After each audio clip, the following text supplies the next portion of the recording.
Hey everyone, and welcome to another deep dive. Right. Today we're taking a closer look at PiNetwork. All right. And specifically that magic number we keep hearing about, $314,159 Yeah. per Pi coin.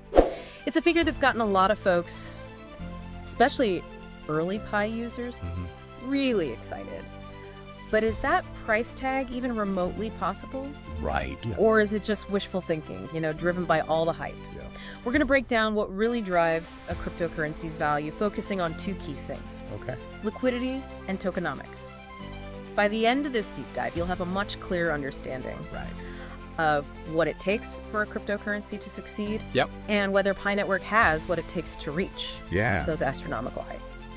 So let's dive right in. That $314,159 dream, while exciting, it seems to kind of miss some of the core things about how crypto markets actually work. Yeah, it definitely overlooks a lot of those nuts and bolts. It's not just about wishful thinking. There are actual, real economic forces at play. Exactly. So let's start with liquidity. Okay. Can you kind of break down what liquidity means? Sure. In the context of cryptocurrency. So think of it this way. Imagine you're at a really busy farmer's market. Okay. Yeah. Liquidity is like having enough cash on hand to buy all those amazing fruits and veggies. In the world of crypto, it's the actual money available to buy and sell a specific coin at a certain price. Without enough liquidity, prices can swing wildly, making it really hard to support a stable value, let alone a price as huge as the one we're talking about with the Pi. So basically, if everyone suddenly decided to cash out their Pi at $314,159, there wouldn't be enough buyers out there. Exactly. With, pockets deep enough to keep that price from crashing.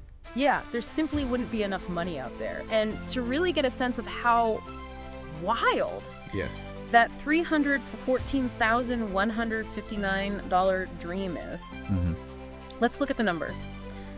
Pi has 100 billion coins in circulation. So if each one hit that price, we'd be looking at a market cap larger than the entire global economy. It's like trying to buy the whole planet with just the loose change you've got in your piggy bank. Simply not possible. That's a great analogy. It really puts things into perspective. So it sounds like liquidity is really like the foundation of a crypto's value. Yeah. But you also mentioned something called tokenomics. Yeah. What is that all about? So tokenomics is kind of like the blueprint of a cryptocurrency's economy. It's all about the supply of the coins, how they're distributed, and how the coin is actually used. And when we look at Pi's tokenomics, it hints at a different path than reaching these astronomical prices. I'm intrigued now. Tell me more about how Pi's tokenomics might lead it down a different path. Well, with 100 billion coins out there, Pi might be better suited for those everyday transactions. Rather than being a store of value like Bitcoin, which has a much smaller supply. Think of it this way. Bitcoin is like gold, scarce and valuable. Pi, on the other hand, could be more like the digital equivalent of your spare change. Great for buying a coffee or tipping your favorite content creator. So it's about volume over individual value. Exactly. Are there any other cryptos out there that have kind of followed this similar approach and found success? Absolutely. Take XRP, for example.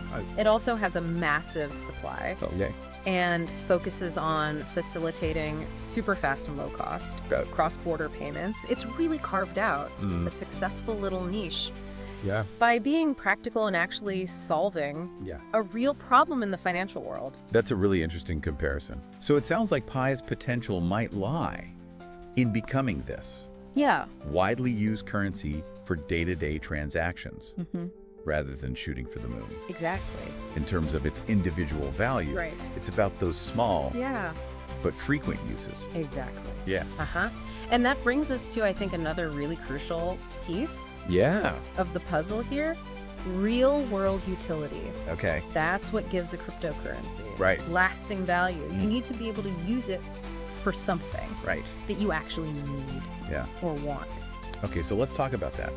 How can Pi become useful in everyday life?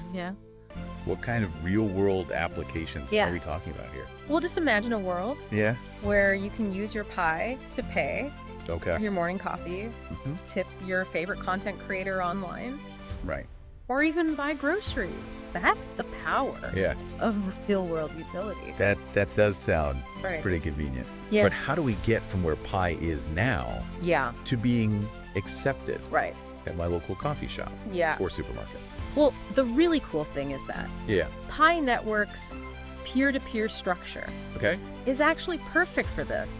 It's designed for these quick, smooth transactions, especially in areas where traditional banking might not be as readily available. So you're saying Pi could be particularly useful, impactful in regions where people might not have that easy access to banks. Absolutely. Okay. It could help bridge that gap and empower people who are currently excluded from that traditional financial system. That's a powerful idea. Yeah. But it all comes down to adoption.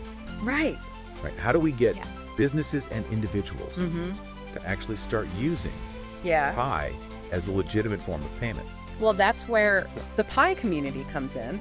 Okay. Think of it as kind of a grassroots movement. They can create a ripple effect that drives that organic adoption.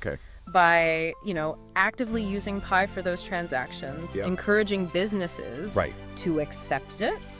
And, spreading the word within their own networks. Okay, so it starts with the community, building from the ground up. Exactly. But what about larger institutions? That's a great question. Will they ever take Pi seriously? Well, the answer is it depends. Right now we're seeing big players in the financial world, like BlackRock. They're starting to pay attention to the crypto space.